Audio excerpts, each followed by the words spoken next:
ప్రజల విశ్వసనీయతని గెలుచుకునే నిజాయితీ లేక, ఓట్లు అడిగే వేళ చెప్పడానికి చేసిన 4 అభివృద్ధి పనులు లేక చంద్రబాబు విలవెల్లాడిపోతున్నారు. రాష్ట్రం ఏమైపోయినా పర్వాలేదు కానీ చంద్రబాబుకి కష్టం వస్తే మాత్రం ఎల్లో మీడియా తట్టుకోలేదు కదా. అందుకే రోజు ఏపీ అభివృద్ధిపై, ఏపీ భవిష్యత్తుపై, ఏపీ ప్రజలపై విషం కక్కుతూనే ఉన్నాయి.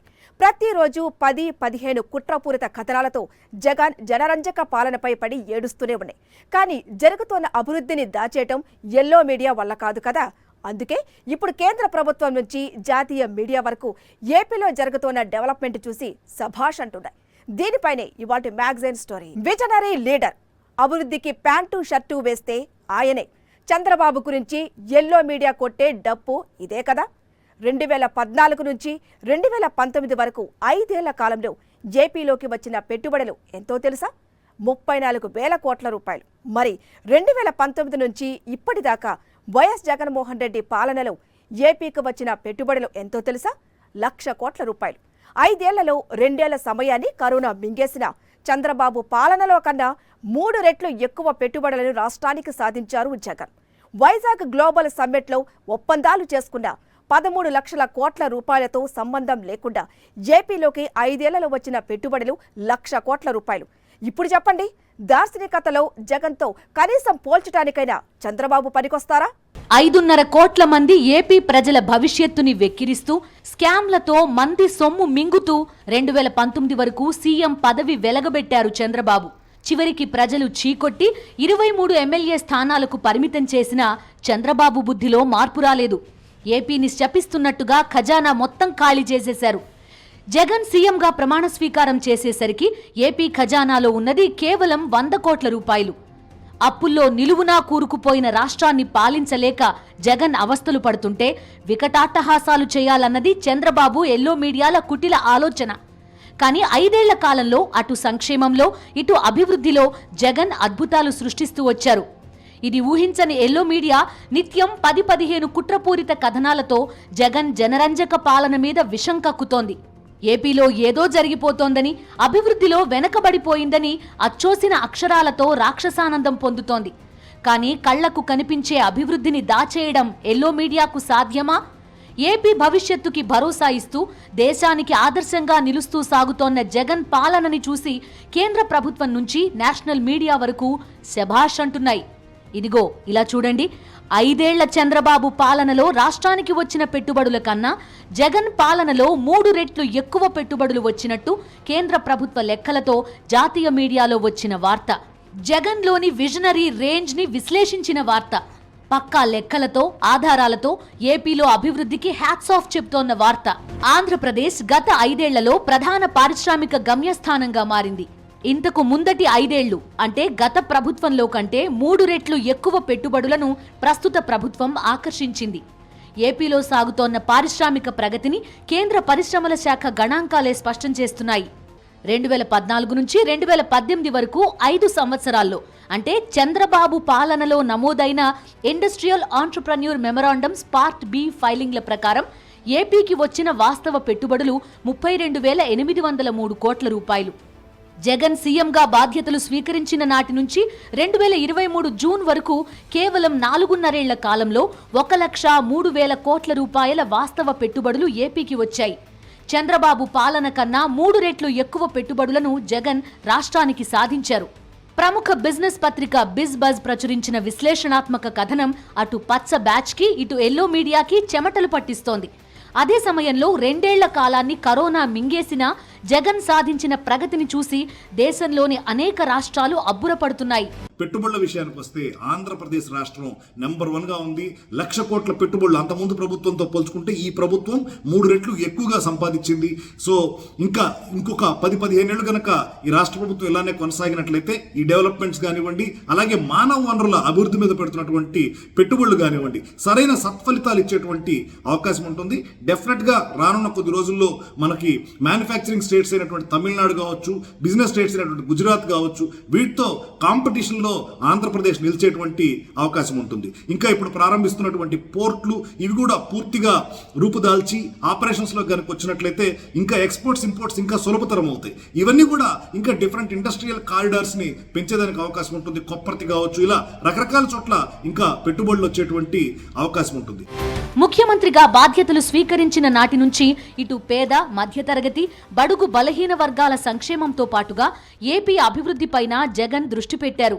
అయితే 2020లో కరోనా మహమ్మారి చెలరేగడంతో ప్రపంచమంతా వణికిపోయింది. అంతటి క్లిష్టమైన పరిస్థితుల్లోనూ 2020లో ఏపీకి 9,840 కోట్ల రూపాయల పెట్టుబడులను సాధించారు జగన్. 2021లోనూ కరోనా తన ప్రభావాన్ని తీవ్రంగా చూపించింది.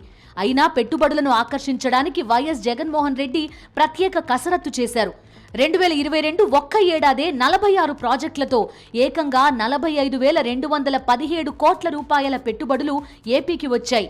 చంద్రబాబు 5 ఏళ్ల కాలంలో ఏపీకి తెచ్చిన పెట్టుబడుల కన్నా 2022 ఒక్క ఏడాదిలోనే అంతకు మించిన పెట్టుబడులను జగన్ సాధించారు. మొత్తం 4.5 ఏళ్ల కాలంలో 1,00,000 కోట్ల రూపాయల పెట్టుబడులతో ఆంధ్రప్రదేశ్ పెట్టుబడులకు స్వర్గధామం అని ఆచరణలో చూపించారు.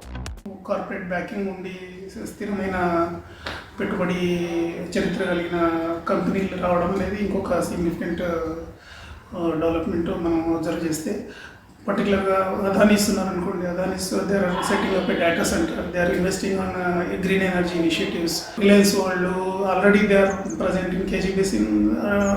ఇన్ అడిషన్ టు దట్ మొన్న లేటెస్ట్ ఒక 1 వీక్ 10 డేస్ బ్యాక్ కూడా వాళ్ళు బయోమాస్ ప్రాజెక్ట్స్, చాలా పెద్ద ప్రాజెక్ట్ అది. హైయెస్ట్ నెంబర్ ఆఫ్ బయోమాస్ ప్లాంట్లు ఆంధ్రప్రదేశ్లోనే పెడుతున్నారు, దాదాపు 1000 కోట్ల పెట్టుబడితోటి. అట్లానే బిర్లా గ్రూప్ కావచ్చు, లేకపోతే జేఎస్డబ్ల్యూ కడప స్టీల్ ప్లాంట్ పెడుతూ ఉంది. మేజర్ కార్పొరేట్ బ్రాండ్స్ అన్నీ కూడా ఆంధ్రప్రదేశ్ వైపు చూస్తున్నాయి. ఐటీ కంపెనీల నుంచి పరిశ్రమల దాకా, ప్రైవేట్ ఉద్యోగాల నుంచి ప్రభుత్వ ఉద్యోగాల దాకా, రహదారుల నిర్మాణాల నుంచి మౌలిక సదుపాయాల కల్పన దాకా, పోర్టుల నిర్మాణం నుంచి పర్యాటక రంగం దాకా అది ఇది అని లేదు. ఏపీలో అన్ని రంగాల్లోనూ అభివృద్ధి శరవేగంతో సాగుతోంది. డెవలప్మెంట్ ఎలా జరగాలి, భవిష్యత్ తరాలకు ఎలాంటి ప్రయోజనాలు కలగాలి, దేశంలో ఏపీ అగ్రగామిగా ఎలా తన ఉనికిని చాటుకోవాలన్న దానిపై జగన్ కి పక్కా కార్యాచరణ ఉంది. అందుకే 1,00,000 కోట్ల రూపాయల పెట్టుబడులు సలాం ఏపీ అన్నాయి. అభివృద్ధి అంటే అమరావతి గ్రాఫిక్స్ కాదు. అభివృద్ధి అంటే తన వాళ్ళ ప్రయోజనాలు మాత్రమే కాపాడడం కాదు.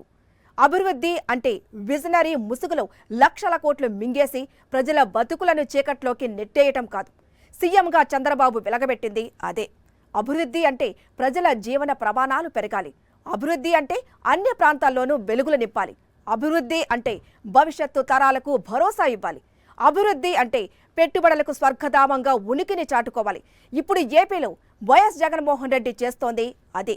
ఏపీలో అడుగడుగునా డెవలప్మెంట్ కనిపించేలా సాగుతున్న జగన్ విజన్ ఇప్పుడు చాలా రాష్ట్రాలకు మార్గదర్శకంగా మారింది. ఆంధ్రప్రదేశ్ కి పెట్టుబడులు వెల్లువలా వస్తున్నాయి. ఎందుకంటే ఆంధ్రప్రదేశ్ ని ముఖ్యమంత్రి జగన్ అభివృద్ధి పథంలో దూసుకుపోయేలా చేస్తున్నారు కాబట్టి. గత 3 ఏళ్లుగా దేశంలో ఈజ్ ఆఫ్ డూయింగ్ బిజినెస్ లో ఏపీ నంబర్ 1 గా ఉంది. వైజాగ్ గ్లోబల్ సమ్మిట్ లో 13 లక్షల కోట్ల రూపాయల విలువైన పెట్టుబడులకు సంబంధించి 386 ఒప్పందాలు కుదిరాయి. వీటిని అమల్లోకి తీసుకురావడం ద్వారా 6 లక్షల మందికి ఉపాధి కలుగుతోంది. ఈ 13 లక్షల కోట్ల రూపాయల పెట్టుబడుల్లో 2,46,000 కోట్ల విలువైన పెట్టుబడులకు సంబంధించిన పనులు వివిధ దశల్లో కార్యాచరణ రూపంలో ఉన్నాయి. చంద్రబాబు కూడా గతంలో బిజినెస్ సమ్మిట్ పేరుతో నానా హడావుడి చేశారు. చివరికి కార్ డ్రైవర్లకు, టీడీపీ కార్యకర్తలకు కూడా సూటు బూటు వేసి పారిశ్రామికవేత్తల ముసుగులో ఎంఓయూలు చేసుకున్నట్టు డ్రామాలాడారు. కానీ వైజాగ్ గ్లోబల్ సమ్మిట్ అలా జరిగింది కాదు. అందుకొక చిన్న ఉదాహరణ ఆ సమ్మిట్ లో పాల్గొన్న పారిశ్రామికవేత్తలే. గుజరాత్ లో జరిగే బిజినెస్ సమ్మిట్ కి తప్ప దేశంలో మరే రాష్ట్రం నిర్వహించే సమ్మిట్స్ కి ఇప్పటిదాకా ముఖేష్ అంబానీ హాజరు కాలేదు. దాన్ని బ్రేక్ చేస్తూ వైజాగ్ గ్లోబల్ సమ్మిట్ లోనే ముఖేష్ అంబానీ పాల్గొన్నారు. రాష్ట్రానికి భారీ స్థాయిలో ప్రపంచ నలుమూలల నుంచి పెట్టుబడులు తీసుకురావాలన్న జగన్ తపనకి, కృషికి వైజాగ్ గ్లోబల్ సమ్మిట్ ఒక ఉదాహరణ. Dear Jagan Garu, under the determined and far-sighted leadership of our Prime Minister, Shri Narendra Modi, India has now become the fastest growing large economy in the world. Similarly, Andhra Pradesh has grown phenomenally under your visionary and youthful leadership. Be it economic growth or ease of doing business, the state today ranks among the best in India. My warm congratulations to you and all the officials of the government of Andhra Pradesh. There is energy, enthusiasm, and ambition among the youth. There is hope, optimism, and dynamism among the business community. And there is an all-pervasive confidence that Andhra will emerge as a leading player in New India's growth story. పరిశ్రమలకు AP ప్రభుత్వం కేవలం ఒక్క phone call దూరంలో ఉందని CM Jagan ఇచ్చిన భరోసాతోనే పెట్టుబడులు పెట్టడానికి పరిశ్రమలు ముందుకొస్తున్నాయి. అందుకు ఈ 4.5 కాలంలో ఏపీలో అనేక భారీ ప్రాజెక్ట్స్తో వాస్తవ రూపంలోకి తెచ్చిన 1,00,000 కోట్ల రూపాయల పెట్టుబడులు ఉదాహరణ. పారిశ్రామిక రంగంలో మాత్రమే కాదు, ఐటీ రంగంలోనూ వైజాగ్ కేంద్రంగా అద్భుతాలు జరుగుతున్నాయి. వైఎస్ జగన్మోహన్ రెడ్డి సీఎం అయిన వెంటనే విశాఖ అభివృద్ధిపై ప్రత్యేక దృష్టి పెట్టారు. ఐటీ ఇన్ఫ్రాను జగన్ సర్కార్ పెద్ద ఎత్తున ప్రోత్సహిస్తోంది. బీచ్ ఐటీ కాన్సెప్ట్తో ఆకర్షితులైన Infosys, tech Mahindra, HCL, Accenture, Randstad, WNS, Amazon తదితర ఐటీ అనుబంధ దిగ్గజ సంస్థలన్నీ విశాఖ వైపు అడుగులు వేశాయి. అదానీ గ్రూప్ డేటా సెంటర్తో పాటు భారీ ఐటీ టవర్ నిర్మిస్తోంది. రహేజా గ్రూప్ ఇనార్బిట్ మాల్ నిర్మాణంతో పాటు ఐటీ టవర్ని కడుతోంది. ఏపీఐఐసి 2,300 కోట్ల వ్యయంతో మధురవాడలో 19 ఎకరాల విస్తీర్ణంలో ఐస్పేస్ పేరిట ఐటీ టవర్ని నిర్మిస్తోంది. వైఎస్ఆర్ హయాంలో పురుడు పోసుకున్న విప్రో సంస్థ ఎట్టకేలకు కార్యకలాపాలు విస్తరించేందుకు సిద్ధమవుతోంది. ఐటీ పరిశోధనలు, అభివృద్ధిలో భాగంగా ఎమర్జింగ్ టెక్నాలజీస్ ఎకోసిస్టమ్ని ఏర్పాటు చేయనున్నారు. అమెరికాకి చెందిన ప్రముఖ ఎడ్యుకేషనల్ టెక్నాలజీ సంస్థ చెగ్ విశాఖలో కొత్త బ్రాంచ్ని ప్రారంభించింది. భారత్లో ఢిల్లీ తర్వాత వైజాగ్లోనే చెగ్ సంస్థ బ్రాంచ్ని ఏర్పాటు చేయడం విశేషం. వైఎస్ జగన్మోహన్ రెడ్డి సీఎంగా బాధ్యతలు స్వీకరించేసరికి ఏపీలో ఐటీ కంపెనీల సంఖ్య 178. 4.5 తర్వాత ఐటీ కంపెనీల సంఖ్య 372. 2 ఏళ్ల కాలాన్ని కరోనా మింగేసింది. అంటే కేవలం 2.5 కాలంలో 5 ఏళ్లలో చంద్రబాబు చెయ్యలేని అభివృద్ధిని ఐటీ రంగంలో చేసి చూపించారు జగన్మోహన్ రెడ్డి. రాష్ట్ర ప్రభుత్వం తీసుకుంటున్న పారిశ్రామిక ప్రోత్సాహక నిర్ణయాలతో గతంలో ఎన్నడూ లేని విధంగా ముఖేష్ అంబానీ, టాటా, బిర్లా, అదానీ, మిట్టల్, సంఘ్వి, భజాంకా, బంగర్ వంటి పారిశ్రామిక దిగ్గజాలు రాష్ట్రంలో పెట్టుబడులు పెడుతున్నారు.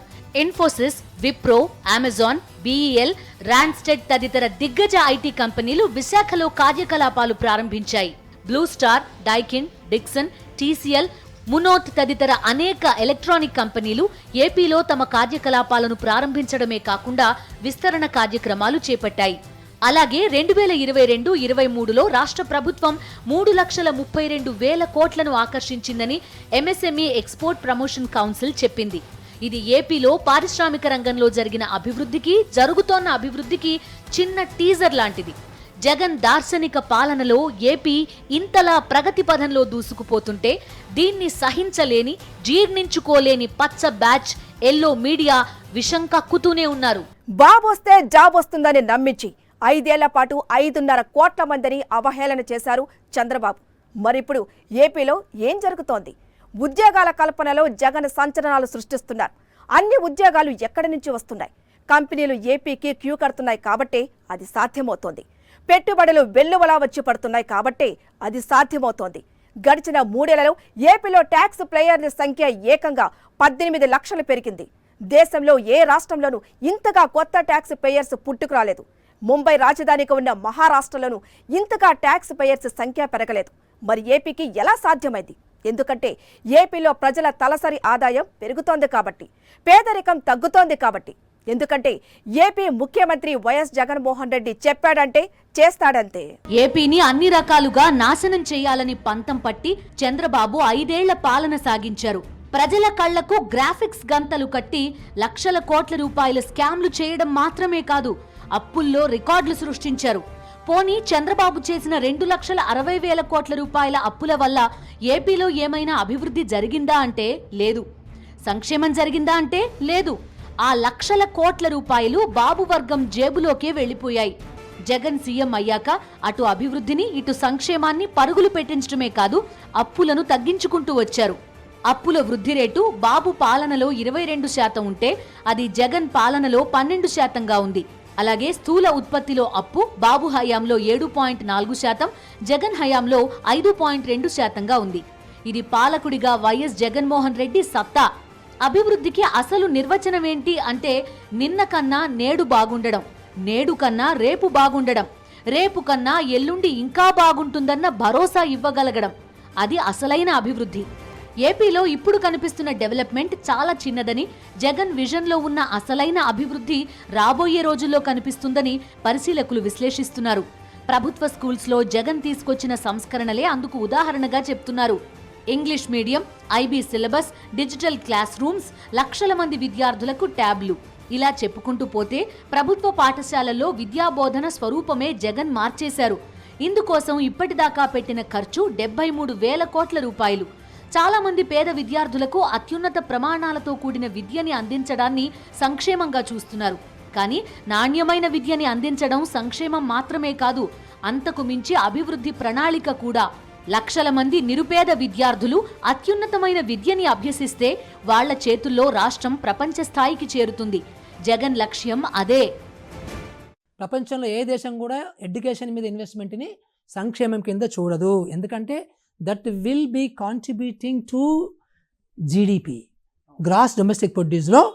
ఇందాక మీకు చేంజ్ చెప్పాను కదా. అవును. సో వెల్త్ క్రియేషన్ అనేది అల్టిమేట్గా ఎడ్యుకేషన్ మీద డిపెండ్ అయి ఉంటుంది. అవును. ప్రతి ఒక్క దగ్గర కూడా ఎంత సింపుల్గా మీకు చెప్పాలనుకుంటే ఈవెన్ ఒక చిన్న లోకల్ ఇన్నోవేషన్ కూడా ఇట్ విల్ డెవలప్ వెల్త్ అనమాట.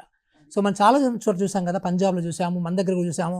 చిన్న చిన్న 10వ తరగతి చదువుకున్న వాళ్ళు కూడా కొత్త కొత్త ఇన్నోవేషన్ చేస్తుంటారు. 40 కోట్ల జనాభా కదా మనది. మనకి నోబెల్ లారెట్ అన్నా మనకు వస్తున్నాడా ఈ సిస్టమ్ నుంచి? ఎందుకు రావడం లేదు? ఎడ్యుకేషన్లో చాలా లోపభూయిష్టంగా ఉంది. చిన్న చిన్న దేశాలు, 40 లక్షల పాపులేషన్, బల్గేరియా లాంటి చిన్న చిన్న దేశాలు, స్వీడన్ లాంటి 1 కోటి జనాభా దాంది, ఇలాంటి చిన్న దేశాల నుంచి కూడా నోబెల్ లారెట్స్ వస్తారు, ఇన్నోవేషన్స్ వస్తాయి.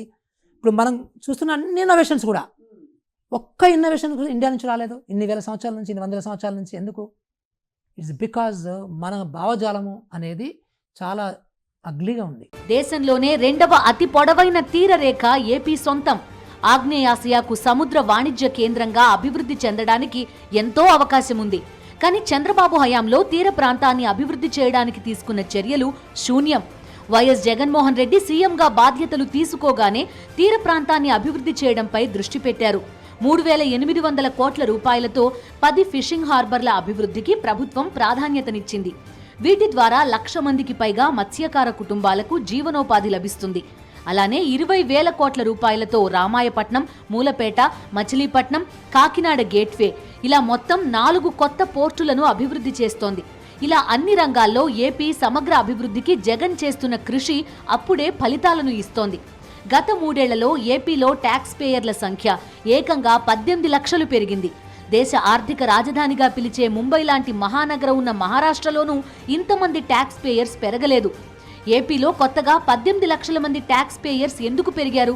ఎందుకంటే ఆంధ్రప్రదేశ్లో దిగువ మధ్యతరగతి ప్రజల ఆదాయం గణనీయంగా పెరుగుతోంది కాబట్టి, భారీగా ఉద్యోగాల కల్పన జరుగుతోంది కాబట్టి, ఏపీలోకి పెట్టుబడుల వెల్లువ కొనసాగుతోంది కాబట్టి, దేశం మొత్తం అబ్బురపడేలా 5.5 కోట్ల మంది ఏపీ ప్రజలు గర్వపడేలా రాష్ట్రాన్ని జగన్ అన్ని రంగాల్లోనూ అభివృద్ధి పథంలో ముందుకు తీసుకువెళ్తుంటే దీన్ని జీర్ణించుకోలేని పచ్చ బ్యాచ్, ఎల్లో మీడియా కుట్రలు పన్నుతూనే ఉన్నాయి, విషం చిమ్ముతూనే ఉన్నాయి. ఈ కుట్రలను, కుతంత్రాలను చావు దెబ్బ కొట్టడానికి ఏపీ ఓటర్లు సిద్ధమవుతున్నారు. ఇది వాళ్ళ మ్యాగజైన్ స్టోరీ.